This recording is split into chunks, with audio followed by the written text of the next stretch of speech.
26 November 2021। সময়টা ভোর 5:47।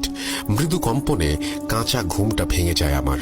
কিছু বুঝে ওঠার আগেই সেই মৃদু কম্পনে প্রকম্পিত হতে থাকে আমার ঘরের মেঝে।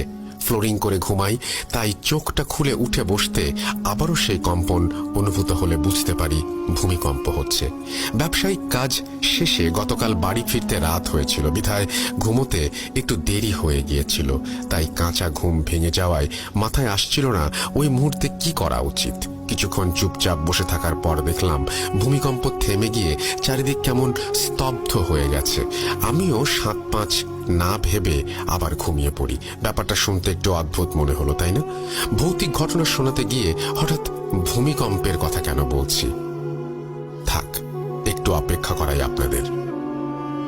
জীবনটা বেশ ভালোই কাটছিল আমার। মধ্যবিত্ত পরিবারের ছেলে হওয়ার সত্ত্বেও কখনো